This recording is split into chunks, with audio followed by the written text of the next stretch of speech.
Hello दोस्तों, हम क्या है भारतीय संविधान पढ़ रहे थे। भारतीय क्या संविधान के बारे में चर्चा कर रहे थे कि संविधान में क्या क्या बातें हैं। तो हमने सर्वप्रथम देखा था किस प्रकार भारत की जो संविधान सभा है उसका गठन हुआ था, किस पर अधिनियम आए थे, किस प्रकार ईस्ट इंडिया कंपनी का भारत में प्रवेश हुआ था और किस प्रकार 1857 की क्रांति के बाद में क्या अंग्रेजों को भारत से खदेड़ा गया था और भारत के संविधान सभा के निर्माण के करके है हमने चर्चाएँ स्टार्ट की थी। और किस प्रकार भारत का संविधान लागू हुआ था, कौन सी बैठक थी, राष्ट्र ध्वज, राष्ट्रगीत और राष्ट्र जो पति है उनको किस पर चुना गया था और उद्देश्य प्रस्ताव को प्रस्तावना के रूप में कब लागू गया था। प्रस्तावना में कौन कौन से जो क्षेत्राधिकार है उनके बारे में चर्चा की थी, यानी सामाजिक न्याय, आर्थिक, किस प्रकार उन्होंने क्या चर्चा की थी। इसके बाद में हमने पढ़ा था अनुसूचियां हैं, किस प्रकार मूल संविधान में 8 अनुसूची थी, बाद में अनुसूचियों की संख्या घटाकर कितनी कर दी, बाद में बढ़ाकर कितनी 12 कर दी गई थी। इनके बारे में हमने चर्चा की। इसके बाद हमने क्या मूल कर्तव्य पढ़े थे कि 42वें संविधान संशोधन सन 1976 के 42वें जो संविधान संशोधन 1976 के द्वारा सरदार सवर्ण सिंह समिति थी उसकी अनुशंसा के आधार पर क्या है जो मूल कर्तव्य थे वो कितने 10 बनाए, 10 मूल कर्तव्य। उसने तो क्या 8 की थी लेकिन वो कितने बनाए थे, 10 मूल कर्तव्य भारतीयों को जो क्या है प्रदान किए गए थे। तो इसके बारे में हमने क्या कल चर्चा की थी कि सर्वप्रथम अगर बात करते हैं तो बच्चों को सर्वप्रथम स्कूल में ले जाया जाएगा। स्कूल में क्या एंथम की सर्वप्रथम जाते स्कूल में बच्चे पापा के साथ, क्या पापा ने कहा था कहीं घुमाए तो पापा के साथ बच्चे जाएंगे और क्या सर्वप्रथम एंथम की बात करते हैं, राष्ट्रगान, राष्ट्रगीत और राष्ट्र ध्वज की बात करते हैं, यानी राष्ट्रगीत, राष्ट्र और राष्ट्रगान की बात करते हैं। कौन सा है, पहला है। दूसरे की अगर बात करते हैं कि हम क्या है राष्ट्रपति, पापा साथ में गए थे, पापा क्या है यानी क्या स्वतंत्रता संग्राम के बापू को पापू कहा जाता है। तो राष्ट्र अगर हम बात करते हैं तो उसके क्या स्वतंत्रता जो संग्राम के आदर्श को हम दिल में संजोए रखेंगे, बच्चों को शिक्षा देंगे। इसके बाद क्या संप्रभुता, एकता, अखंडता बनाए रखेंगे, यानी क्या कंप्लीट जो क्या यूनिटी, एकता की अगर हम बात करते हैं। सी की अगर बात करते हैं और डी से हमने क्या डिफेंस की बात की थी, यानी क्या है आह्वान किए जाने पर तत्पर देश को क्या है किसी भी काम के लिए हमें जरूरत होगी लड़ाई झगड़े में तो डिफेंस के लिए यानी उसके लिए हम क्या है तैयार रहेंगे। ई की अगर बात करें इक्वलिटी यानी सभी को समान भाव से हम बात करेंगे।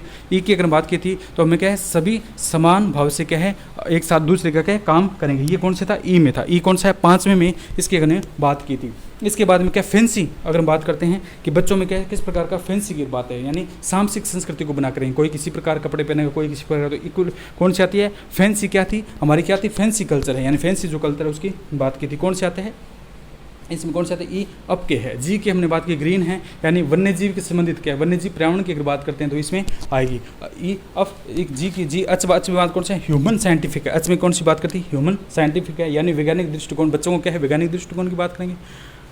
जी में तो क्या कहता है बच्चों को बताएंगे तुम्हारे स्कूल में देखो चारों तरफ हरियाली हरियाली है। अच में क्या बताएंगे कि हम क्या है वैज्ञानिक दृष्टिकोण बनाएंगे, तुम इससे बड़े होकर इससे बनो, बच्चे खुश हो जाएंगे, बच्चे क्या है खुश हो जाएंगे। इसके बाद में क्या कहा था हमने, क्या अगर 9वीं की अगर बात करें, 9वीं क्या इंडियन प्रॉपर्टी है, सार्वजनिक संपत्ति को क्या है हम नुकसान नहीं पहुंचाएंगे। 10वां जो था लास्ट और 10वां जो था जॉइंट एक्टिविटी है। 10 को क्या कहा, जे 10 पर आता है तो जॉइंट एक्टिविटी है, यानी व्यक्तिगत या सामूहिक रूप से देश के उत्थान के लिए हमेशा तैयार रहेंगे। अगर कोई साथ में है तो ठीक है, नहीं है तो अकेले रूप में करेंगे।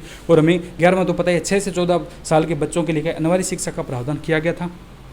ये अभी 2002 में किया गया है। 86वें संविधान शोधन के द्वारा क्या है 2002 में ये क्या है जो अधिकार था अनिवार्य 6 से 14 वर्ष बच्चों को लिए क्या है अनिवार्य शिक्षा का अधिकार है। तो पापा बच्चों को स्कूल लेकर के कल मैंने बताया था, कल वो थोड़ा सा क्या बीच में रह गया था, लास्ट में क्या है कुछ कारण से क्या है ये रुक गया था, रिकॉर्डिंग नहीं हो पाई, उसमें बीच में थोड़ा सा 1-1.5 मिनट का रह गया था, इसलिए मैंने एक रिपीट कर दिया। अब हम बात करेंगे कि जो क्या है भाग है संविधान के, क्या है हमने 395 में क्या पढ़े, अनुच्छेद पढ़े थे और कितने 22 भाग थे और मूल अनुसूचियाँ 8 थी, बाद में 12 हो गई। ये सारी चीज़ें हमने अब भाग रह गई हैं, ठीक है। संविधान के क्या भाग है और अनुच्छेद रहे हैं, इनके बारे में हम चर्चा करेंगे। तो हमें पता है संविधान में कितने भाग है, 22 भाग है। किस प्रकार इनका वर्णन किया गया है, इनके भागों के बारे में क्या चर्चा करेंगे। जो मुख्य मुख्य अनुच्छेद है जिनके बारे में क्वेश्चन बनते हैं और जहाँ से क्या है पुटअप होने के चांस है और जहाँ से क्या बातें पूछी जाती हैं उनके बारे में चर्चा करेंगे। लगभग मोस्टली 395 अनुच्छेद हो जाएंगे, लेकिन कई अनुच्छेद हैं जिनको क्या काम ही नहीं आता हमारा, ठीक है, तो उनको नहीं पढ़ेंगे। तो हम बात कर लेते हैं पहला है, पहला भाग में क्या है 1 से 4 संघ, वो ये तो आपको पता होगा 1 से 4 संघ उसका राज्य क्षेत्र है, 5 से 11 नागरिकता, यानी भाग 1 से 4 संघ उसका राज्य क्षेत्र है, भाग 2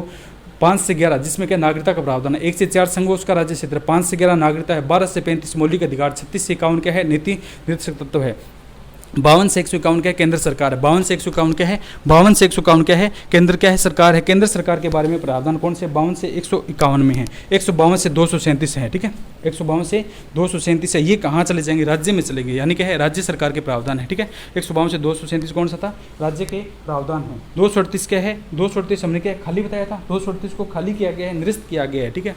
ये जो यहाँ से हटा दिया गया है 238 को हटा दिया गया। 239 से 242 की अगर हम बात करते हैं तो उसमें केंद्र शासित प्रदेश है, 239 से 242 के केंद्र शासित प्रदेश है, 213 जो पंचायतें हैं, ग्रामीण पंचायत नगरीय सुशासन है, 264 से 300 की अगर हम बात करते हैं, 264 से 300 केंद्र राज्य के मध्य वित्तीय संबंध है। केंद्र राज्य किस प्रकार वित्त विभाग से मंजूरी लेगा और उनके बीच में समूह है। केंद्र राज्य वित्तीय संबंध 364 से 300 264 से 300 है। 301 से 307 अंतर्राज्यीय व्यापार और वाणिज्य है। 301 से 307 क्या है, अंतर्राज्यीय व्यापार और वाणिज्य है। 308 से 323 क्या है, लोक सेवाएं हैं, संघ लोक सेवा, राज्य लोक सेवा है, यूपीएससी है, आरपीएससी है, एचपीएससी। इस प्रकार विभिन्न प्रकार के जो स्टेट है उनकी पीएससी का प्रावधान कौन से हैं, 308 से 323 में इनका क्या प्रावधान किया गया। 324 से 329 निर्वाचन की जो प्रणाली है, 324 से लेकर 329 में क्या निर्वाचन की जो प्रणाली है उनका प्रावधान किया गया है। 330 से 342 में क्या विशेष जो दर्जा प्राप्त राज्य है उनके लिए क्या प्रावधान किए गए। 330 से क्या है, 342 में क्या विशेष दर्जा प्राप्त के लिए उनका क्या प्रावधान किए गए हैं। और 342 है, अगर हम बात करते हैं 339 से, इसमें क्या विशेष कुछ क्षेत्र भी है और इसमें क्या विशेष वर्गों को एक अलग से निरीक्षण दिया गया है, उसकी बात करते हैं। और इसके बाद में क्या 343 से 351 क्या कराती है, 343 से लेकर राजभाषा है, जो हमने की थी कि भाषाएं कितनी हैं, तो 343 से 351 में क्या है, राजभाषा है। कोई भी देश है उसकी क्या राजभाषा क्या है, किस आधार पर मानी जाएगी, इसमें कौन से यहाँ पर आती है। और 300 सभी को ये तो पता है कि आपातकालीन जो प्रावधान है, आपातकालीन प्रावधान हम पढ़ेंगे, राष्ट्रपति के द्वारा आपातकालीन प्रावधान लगाए जाते हैं। उनमें क्या है, ये कौन से भाग में दिए गए हैं, ये कौन से 18 भाग में है। 352 से लेकर क्या है, 352 से लेकर 360 तक है, 352 से लेकर 360 तक है, आपातकाल की बात करेंगे। ठीक है, भाग एक एक की भाग की चर्चा करेंगे, लेकिन एक बार साथ आपको बता रहा हूँ। और इसके बाद में क्या 361 से 367 है, 361 से 367 में क्या है, उन्मुक्ति या क्या कहलाता है, प्रकीर्णन है। इसे क्या कहा जाता है, उन्मुक्ति। दूसरा क्या है, प्रकीर्णन नाम से जानते हैं। और 367 में तो आप जानते ही हैं कि संविधान संशोधन प्रणाली है। 361 से 368 क्या कहलाता है, संविधान संशोधन प्रणाली, यानी संविधान में संशोधन किस प्रकार से किया जाएगा। और क्या है, 369 से 392 के अस्थायी प्रावधान है, संसद के द्वारा कुछ अस्थायी प्रावधान किए गए हैं, उसमें 369 क्या है, 392 तक ही आते हैं। 369 से क्या है, 392 तक हैं। और क्या है, 393 से 395 में क्या है, भारत का संक्षिप्त संविधान है और उसका हिंदी में अनुच्छेद है। मूल संविधान अपने को पता है इंग्लिश में लिखा गया था, बाद में इसको ट्रांसलेट किया गया था और इसकी एक कॉपी हिंदी और एक क्या है इंग्लिश में आज भी संसद में रखी गई है। तो इसमें जो ये कौन से में लिया गया, 393 से 395 में इनका जो क्या प्रावधान है वो किया गया है, यानी संक्षिप्त नाम क्या होगा, भारत का संक्षिप्त नाम क्या होगा और उसका क्या हिंदी में अनुवाद क्या होगा। इस प्रकार ये 22 जो भाग है इनके बारे में चर्चा करेंगे। तो हम पहला भाग करते हैं कि कौन सा है, पहला भाग संविधान का भाग कौन सा है। पहले की अगर बात करते हैं 1 से 4, मैंने क्या बोला, संघ व उसका राज्य क्षेत्र है, यानी संघ और उसका राज्य में कौन कौन से शामिल होंगे। पहले में कौन सा है, भाग फर्स्ट, भाग क्या है, फर्स्ट है। इसमें क्या है 1 से 4, इसको किस नाम से जानते हैं, संघ व उसका, संघ व उसका राज्य क्षेत्र, यानी संघ कौन सा होगा और उसमें कौन कौन से राज्य क्षेत्र शामिल होंगे, इसके बारे में प्रावधान किया गया। तो पहला हम देखते हैं, इसको तोड़ते हैं 1 से 4 में। पहला तोड़ते हैं भाग 1 में, पहला अनुच्छेद निकालते हैं, अनुच्छेद 1। इसमें क्या लिखा गया है कि भारत सभी राज्यों का संघ होगा। भारत क्या है, सभी राज्यों का संघ, जितने भी स्टेट हैं उनका क्या है, संघ कौन सा होगा, भारत होगा। भारत सभी राज्यों का संघ होगा। भारत क्या है, सभी राज्यों का संघ होगा, यानी सारे स्टेट जो है वो भारत सभी मिलकर क्या है, एक संघ बनाएगी जिसका नाम क्या है, भारत होगा। यानी सारे स्टेट जब होंगे तभी ये मुट्ठी बंद होगी, यानी संघ बनेगा। इसका प्रावधान किया गया है। वैसे अगर हम बात करते हैं तो भारतीय संविधान में फेडरल शब्द का प्रयोग नहीं किया गया है। यूनियन अर्थ, संघ का नाम क्या होता है, यूनियन होता है। संघ का अर्थ क्या होता है, संघ मीन्स क्या है, यूनियन होता है। संघ और क्या फेडरल अलग अलग प्रावधान है। अमेरिकी जो संविधान है वहाँ फेडरल शब्द का प्रयोग किया गया है। उसमें जो राज्य है उनके अलग अधिकार है और क्या है, जो स्टेट है उनका क्या अलग, जो उनका जो कंबाइंड क्षेत्र है उनका क्या अलग अधिकार है, इसलिए फेडरल कहा जाता है। भारत में क्या यूनियन कहा जाता है, यानी भारत क्या है, किस प्रकार का देश है, भारत क्या है, विनाशी राज्यों का अविनाशी संघ है। भारत किस प्रकार का है, अविनाशी, यानी भारत जब चाहे जो राज्य है उनको तोड़ सकता है, यानी राज्य को खत्म कर सकता है। यानी भारत क्या है, विनाशी राज्य है, राज्यों का विनाश कर सकता है, लेकिन खुद क्या है, अविनाशी संघ है, यानी भारत को तोड़ नहीं सकता। संघ जो है उसको तोड़ नहीं सकते हैं, लेकिन भारत जो है कोई भी है, यूपी, पंजाब, एमपी जो भी राज्य है उनको क्या तोड़ सकता है, उस स्टेट को खत्म करना चाहिए तो खत्म कर सकता है। ये किस में लिखा है, भाग 1 में लिखा है कि इसमें संघ व उसका राज्य क्षेत्र, इसमें क्या कौन कौन से संघ आएंगे और उनके साथ में कौन से राज्य आएंगे, ये कौन से में दिया गया, भाग जो 1 का अनुच्छेद 1 है उसमें दिया गया है। ठीक है, कि भारत जो है वो विनाशी राज्यों का अविनाशी संघ है, जबकि अमेरिका में ऐसा नहीं लिखा गया। अमेरिका के संविधान की अगर हम बात करते हैं, जब उनको अनुच्छेदों को पढ़ेंगे तो अमेरिका का जो संविधान है वो अविनाशी राज्यों का अविनाशी संघ है, यानी ना तो वहाँ राज्य खत्म कर सकते हैं ना वहाँ संघ खत्म हो सकता है, जबकि भारत में ऐसा नहीं है। भारत में क्या है, केंद्र ज़्यादा शक्तिशाली होता है राज्यों से, तो केंद्र क्या है, राज्यों को नष्ट कर सकता है, किसी राज्य को तोड़ना चाहिए यानी खत्म करना चाहिए, दूसरे में मिलाना चाहिए तो क्या है, मिला सकता है। तो पहला भाग क्या कहता है, भारत सभी राज्यों का, आपको तो इतना याद रखना है कि भारत क्या है, सभी राज्यों का संघ है। ये डिटेल तो जब मेन एग्जाम में रिटर्न की तैयारी करते हैं, किसी भी एग्जाम की रिटर्न की बातें आती है तो इसमें ज़्यादा काम में आती है, लेकिन आपको ऐसी जरूरत नहीं है, सीधा से देखना है कि भारत क्या है, सभी राज्यों का संघ होगा। भारत क्या है, सभी राज्यों का संघ होगा। ये कौन से में दिया गया, अनुच्छेद 1 में दिया गया है। अनुच्छेद 2 क्या कहता है कि भारत क्या है, संसद को क्या है, यह अधिकार है। अनुच्छेद 2 क्या कहता है, अनुच्छेद 2 कि संसद को यह अधिकार है, संसद को यह अधिकार है कि यह अधिकार है कि वह किसी राज्य या क्षेत्र को भारत में यानी संघ में को भारत में मिला सकता है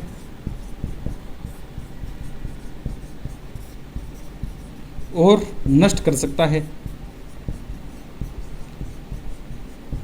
नष्ट कर सकता है। यानी भारतीय जो संसद है उनको संविधान के अनुच्छेद में यह अधिकार है कि वह अगर किसी राज्य क्षेत्र को इसमें मिलाना चाहे तो क्या है, मिला सकता है। ठीक है, मिला सकती है, उनके आधार पर क्या है, उसे नष्ट भी कर सकती है। 2 प्रावधान इसमें दिए गए हैं कि किसी क्षेत्र को इसमें मिलाना चाहिए, कोई विदेशी क्षेत्र है उसको मिलाना चाहिए तो क्या मिला सकती है।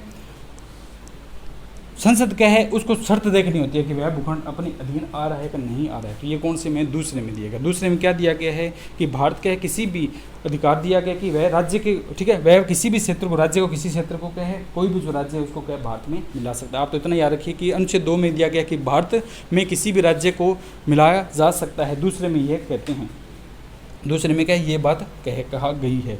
तीसरे भाग की अगर बात करते हैं, अनुच्छेद कौन सा है, तीसरा है। तीसरे अनुच्छेद की अगर हम बात करते हैं तो इसमें क्या लिखा गया है कि नए राज्य का गठन किस प्रकार होगा, यानी नए राज्य के गठन संबंधी प्रावधान है। कौन सा है, अगर हम बात करते हैं अनुच्छेद 3, अनुच्छेद ये 2 था और ये क्या 3 है। नए राज्यों के गठन संबंधी प्रावधान, यानी कोई भी नया राज्य बनाया जाएगा तो उसको किस प्रकार बनाया जाएगा, इसे ये प्रावधान कौन से अनुच्छेद में किया गया है, ये तो तीसरा अनुच्छेद इसमें किया गया है। अब जो कोई भी राज्य बनता है, ठीक है, कोई भी राज्य है, केंद्र के द्वारा कोई भी राज्य है या उसकी क्षेत्र का नाम में परिवर्तन किया जाता है तो ये क्या कौन से संशोधन के द्वारा होता है। सर्वप्रथम क्या है, कोई भी जो राज्य है वो अपने लिए अलग से स्वतंत्र राज्य की मांग करता है। ये बता रहा हूँ कि गठन किस प्रकार होगा, नए राज्य का गठन किस प्रकार होगा। कोई भी जो स्टेट होता है वो खुद के लिए स्वतंत्र राज्य की बात करता है कि मुझे स्वतंत्र राज्य बनाया जाए, स्वतंत्र राज्य की डिमांड करता है कि मुझे एक अलग से राज्य दे दिया जाए कि हमारी ये लोग इतने सहमत हैं, अपने इतने डिस्ट्रिक्ट इसमें आ रहे हैं और हम इस पर सहमत हैं, तो यह प्रावधान दिया जाता है। संबंधित राज्य के द्वारा यह प्रावधान सदन में पेश किया जाता है।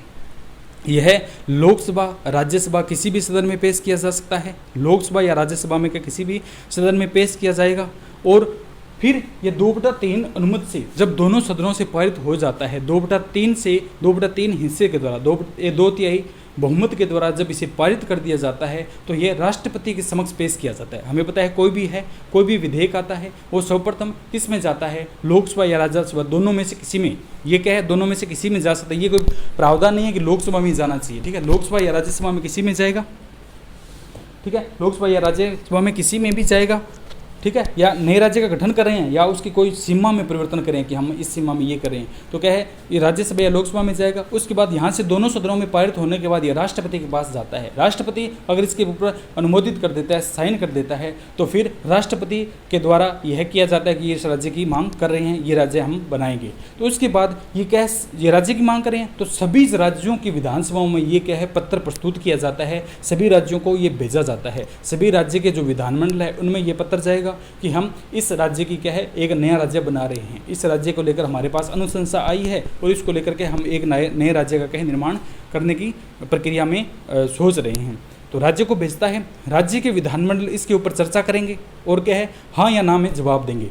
इनके ऊपर क्या है, अगर ये हाँ में जवाब देंगे तो भी ठीक है, ना में देंगे तो भी ठीक है। उन्होंने क्या राज्य बनाना ही बनाना, क्यों, ये लोकसभा, राज्यसभा, राष्ट्रपति इन तीनों की अनुमति होती है, इन्हीं के आधार पर ये क्या है राज्य बनाया जाता है। लेकिन कोई स्टेट है उनको तो केवल क्या है दिखावे के लिए, अनिवार्य नहीं है, दिखावे के लिए भेजते हैं कि हम ये स्टेट बना रहे हैं। अगर आप सहमत हो तो भी बात नहीं है, नए हो तो भी बात नहीं, ठीक है। अब वापस वह भेज सकते हैं, वापस नहीं लौटा सकते इसको कि हम इससे सहमत नहीं हैं, वो इनकी बात मानेंगे नहीं।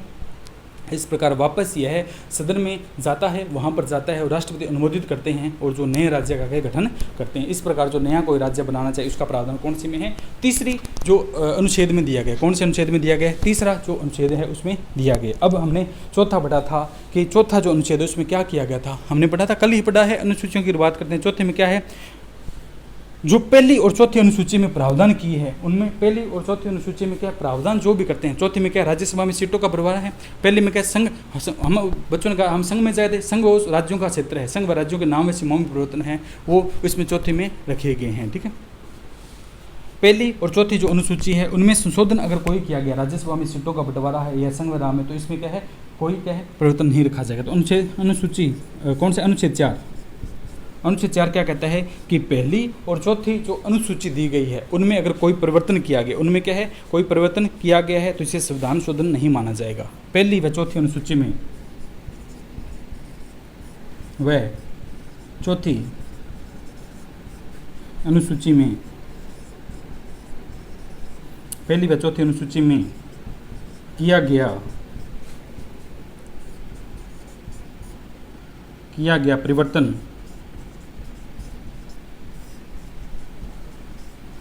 संविधान संशोधन नहीं माना जाएगा, नहीं माना जाएगा।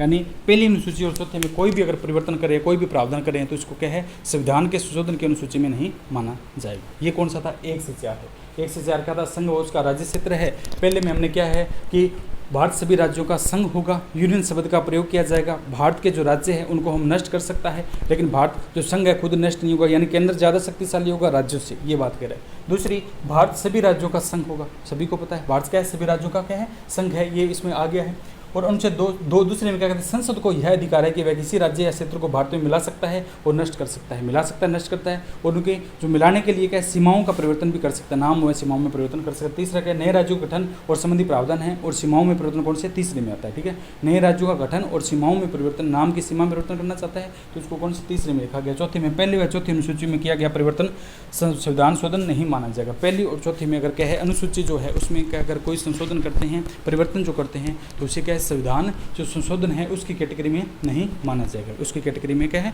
नहीं डालते हैं। इसके बाद हम दूसरा देखते हैं कि दूसरे भाग में हमने क्या दिया था, नागरिकता है। दूसरे पार्ट की अगर बात करते हैं, दूसरे पार्ट में क्या है नागरिकता की बात करते हैं। कौन सी आती है, नागरिकता है। यानी 1 से 4 हमने पढ़ लिया, संघ व उसका राज्य क्षेत्र। दूसरा पढ़ेंगे 5 से 11 क्या है, नागरिकता है। 5 से 11 क्या है, नागरिकता है, उनसे संबंधित प्रावधान।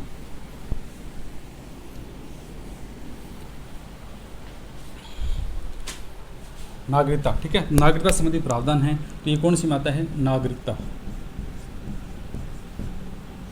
ये हमारा कौन सा आता है, 5 से लेकर 11 तक, 5 से 11 तक अनुच्छेद आते हैं। अनुच्छेद 5 क्या कहता है, अनुच्छेद क्या है 5 जो है वो क्या कहता है, अनुच्छेद 5 में क्या क्या दिया गया है, ठीक है, कि किसी भी व्यक्ति को नागरिकता किस आधार पर दी जाएगी, इसके बारे में ये प्रावधान करता है। नागरिकता 5 से 11 क्या करता है, किसी भी व्यक्ति को नागरिकता किस आधार पर दी जाएगी। तो 5 में क्या कहता है कि कोई भी व्यक्ति है, कोई भी क्या है, बच्चा है या कोई भी व्यक्ति है, उसको नागरिकता की अगर हम बात करते हैं तो उसकी नागरिकता जो है किस आधार पर लागू की जाएगी, नागरिकता से संबंधित क्या प्रावधान है। हमें पता है 5 से 11 में भारतीयों को नागरिकता 26 जनवरी 1950 को जो लागू हुआ था, 26 जनवरी 1950 को हमारा क्या हुआ था, गणतंत्र दिवस की अगर बात की तो उस दिन क्या है, हमने क्या भारतीयों को मूल रूप से क्या दिए थे कि नागरिकता संबंधी प्रावधान किए गए थे। इसमें क्या है 15 जो नागरिकता संबंधी क्या प्रावधान किए गए थे, इसमें मूलतः नागरिकता की बातें हमने की थी।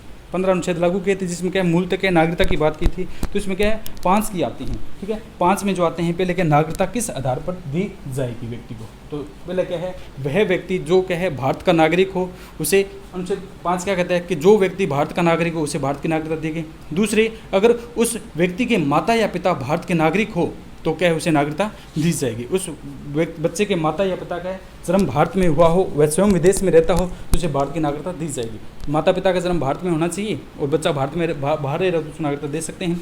तीसरा, हमने प्रावधान किया है कि क्या है संविधान लागू होने से कम 5 वर्ष से क्या है वो बच्चा क्या भारत में रह रहा हो, भारत में क्या है रह रहा हो। कोई भी जो बच्चा है संविधान जब लागू हुआ उससे 5 वर्ष से क्या पहले भारत में रह रहा हो उसके माने उसे क्या दी जाएगी, उसे भारत में नागरिकता दी जाएगी।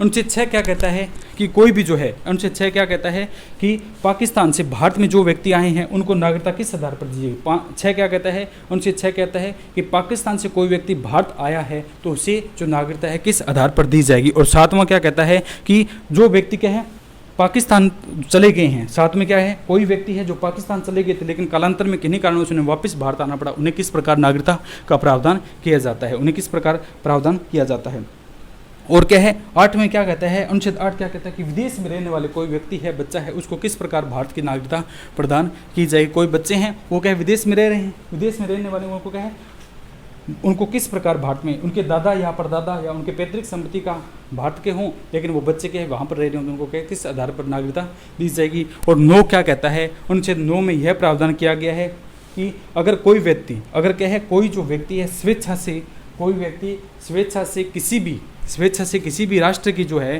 किसी भी राष्ट्र की नागरिकता लेता है तो उसकी भारत में नागरिकता स्वतः ही समाप्त हो जाएगी, क्योंकि भारत में किस प्रकार के एकल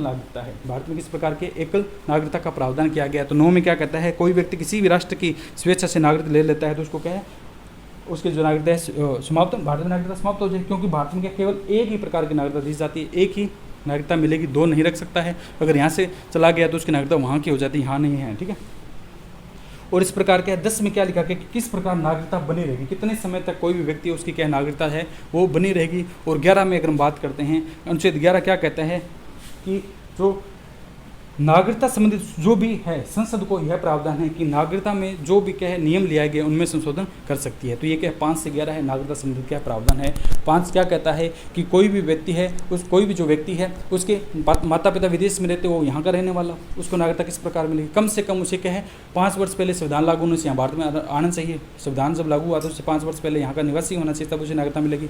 6 क्या कहता है कि कोई व्यक्ति जो पाकिस्तान से क्या है भारत उसको नागरिकता किस आधार पर दी जाए, पाकिस्तान से भारत है तो उसको नागरिकता किस आधार पर दी जाएगी। दूसरा, कोई व्यक्ति क्या भारत से पाकिस्तान चला गया लेकिन कालांतर में वापस अगर भारत आता है तो उसको नागरिकता किस प्रकार दी जाएगी। 8वें में अगर हम बात करते हैं कोई बच्चा है उसके दादा दादी विदेश में रहते हैं तो उसको भारत में किस प्रकार नागरिकता दी जाएगी। 9वीं जो अनुच्छेद है उसमें क्या कहा गया है कि कोई जो बच्चा है कोई के क्या है स्वेच्छा से उसने क्या भारत की नागरिकता त्याग दी है तो उसे क्या है इसकी नागरिकता यहाँ पर खत्म हो जाती है, क्योंकि भारत में ब्रिटेन से हमने क्या एकल नागरिकता की बात की थी, हमने ब्रिटेन से क्या एकल नागरिकता की बात किया तो उसकी जो नागरिकता है भारत में स्वतः ही समाप्त हो जाएगी। 10 में क्या कहता है, 10 की अगर हम बात करते हैं तो संविधान के अनुच्छेद 10 में क्या कहता है कि किस प्रकार भारत में उनकी नागरिकता क्या है बनी रहेगी। कोई व्यक्ति है वो चला जाता है तो उसकी नागरिकता किस प्रकार बनेगी। 11 में क्या है संसद को यह अधिकार है कि नागरिकता में कोई संशोधन प्रावधान कर सकती है, ठीक है। तो ये बातें हैं, ये मैंने आज समझाया, कल इसके बारे में पढ़ेंगे। फिर मौलिक अधिकार है, ये कब अब भाग स्टार्ट हो गया हमारा 1 से 4 हमने पढ़ ली है, 5 से 11 मैंने आपको बता दिया, कल इसको लिखवा देंगे और क्या फिर जो मौलिक अधिकार है वो स्टार्ट करेंगे, ठीक है। ओके, तो आज के लिए इतना, बाकी